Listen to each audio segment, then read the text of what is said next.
Step 4. Developing an MEP model in ArchiCAD. In this step, we will develop the cable tray network of the project based on 2D documentation received from the electrical engineer. We will use the MEP, Mechanical, Electrical, and Plumbing, Modeler, a powerful built-in tool in ArchiCAD. Architectural practices and architectural departments of architecture engineering firms using ArchiCAD can use MEP Modeler to create, edit, or import 3D MEP networks, ductwork, plumbing, piping, and cable trays, and coordinate them with ArchiCAD Virtual Building. If you do not have an MEP Modeler license, you will not be able to do these steps. In this case, just follow the steps in the movie player, or register at myarchicad.com and download the fully functional student or 30-day trial version. Double-click to activate the 941 Developing MEP Model preset view from the Navigator view map. This view shows the first floor of the right wing. We will use this part of the building to demonstrate the MEP Modeler and will only model a few elements of the entire cable tray network. Make sure the E13 first floor cable tray drawing is activated as a trace reference below the floor plan. We will use this worksheet as a reference level to create the cable tray model. Before we start work, we need to set up the libraries and work environment for the MEP Modeler. Activate the File, Libraries and Objects, Library Manager command to open the Library Manager dialog. Click the Add button on top of the dialog. Browse and select the MEP Library 14 folder from the ArchiCAD 14 program folder on your hard drive. Click the Choose button and then click the OK button in the Library Manager dialog to load the MEP-related objects to the project. Please note that the GRAPHISOFT MEP Modeler ships with the rich MEP-specific object library. This library contains specially configured MEP elements that include smart connection points for automatic connection during routing of MEP systems. Upon installation of the MEP Modeler, relevant standard ArchiCAD objects, like basins, toilets, and so on, will be extended with smart connection points as well as specific MEP-related parameters. Open the Work Environment dialog. Activate the Options, Work Environment command. Select the Work Environment profiles at the top of the left window. This activates the Profile Options page on the right side with the available stored profiles. Note that the MEP profile was added to the list after the GRAPHISOFT MEP Modeler application was installed. Choose the MEP Profile 14 stored profile and click the Apply Schemes of Profile button. This brings up the Apply Profile dialog. Click Apply in this dialog, and click OK to leave the Work Environment dialog. Notice the ductwork, pipework, and cabling MEP tool groups have been activated in the toolbox. The ductwork group in the toolbox provides a set of tools to model mechanical elements. Tools in the pipework group are used to create plumbing elements. And finally, the tools in the cabling group were developed to model electrical elements.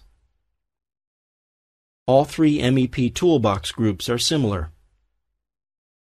There are dedicated tools to model straights and bends, and designers can also insert transitions, junctions, or terminals to the MEP network, as well as place inline elements or equipment. MEP elements are parametric for easy configuration of custom dimensions. Open the window, Toolbars, MEP Toolbar. The MEP toolbar contains the most frequently used MEP commands and functions. Click the MEP Systems button in the toolbar, the first button from the left, to open the MEP System dialog. MEP systems represent a group of MEP elements which belong together. MEP systems can have a uniform color code to ease the identification of elements belonging to the system. Element schedules and quantity takeoffs can be created faster as well. Let's create a new system for the cable tray network. Click the New button. Enter Cable Tray for the new MEP system name and click OK. Check the Cable Tray checkbox in the Use With field and uncheck the Ductwork and Pipework checkboxes. Choose the 25% fill type. From the pen sets, select or enter 46 for contour pen, 46 for fill pattern pen, and -1 for background pen. -1 will display the window background for the background of the fill. For center line type, choose dot and dashed, and select the 46 pen for the centerline pen. Finally, set the system material to paint 18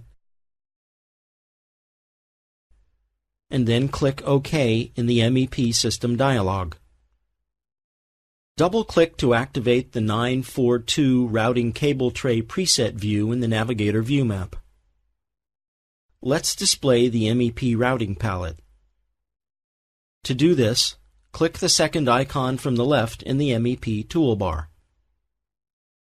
Please note that the routing function of the MEP modeler enables us to create connected MEP elements with a series of mouse clicks,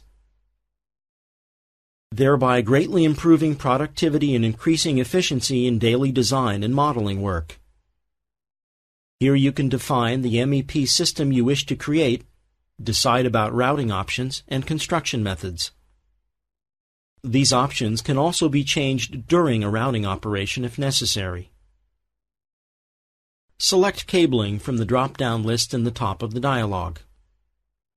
Enter 300 mm for the width and 60 mm for the height.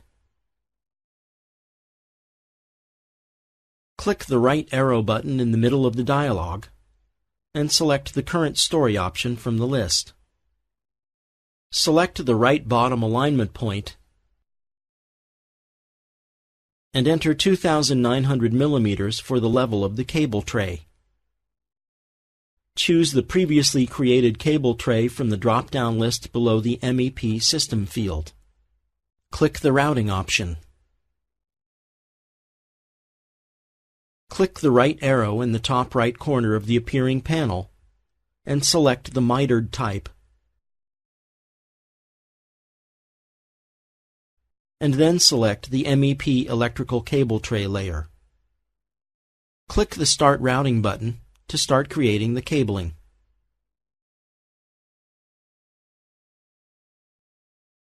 Click labels 1.1 and 1.2. We have placed the first cable tray element. Keep the routing active, and let's change the width of the tray. Move your cursor back to the MEP routing palette and enter 400 mm for the width. Notice that the width of the tray increased on the screen at the same time. We can now continue the routing. Click on labels 1.3 and 1.4. While still keeping the routing active, move your mouse to the right until you can see label 1.5 and then click on it. To finish the first part of the cable tray, click on label 1.5 again.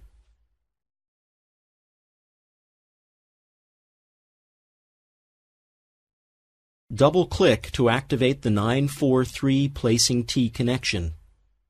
You can see a T connection next to the door. Let's place a T connection type of cable tray.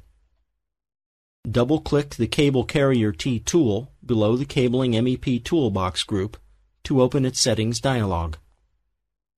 The Cable Carrier T Default Settings dialog appears. Go to the MEP Custom Settings panel. Select the mitered geometry button at the bottom of the General Settings field.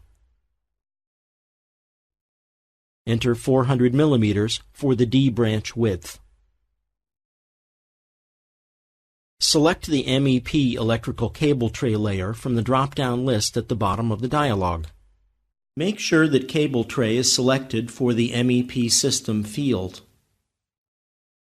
You can keep all other settings of the T because these properties will automatically come from the placed cable tray element when we connect to it. Reposition the anchor point to the end of the left branch in the preview window, and then click OK. Click Label 2.1 to place the T element. Move the appearing eye cursor up and click on the screen. As you can see, the connection elements have been placed according to the trace level, exactly above the 2D cable tray underlay. Using the trace level, you can continue developing the entire cable tray network in the right wing by yourself, or you can just activate the next preset view to see the completed model. Close the MEP Routing palette,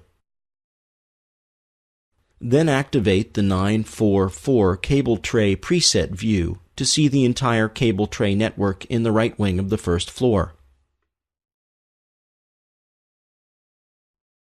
Switch to the 945 Cable Tray 3D preset view to see what the cable trays look like in 3D.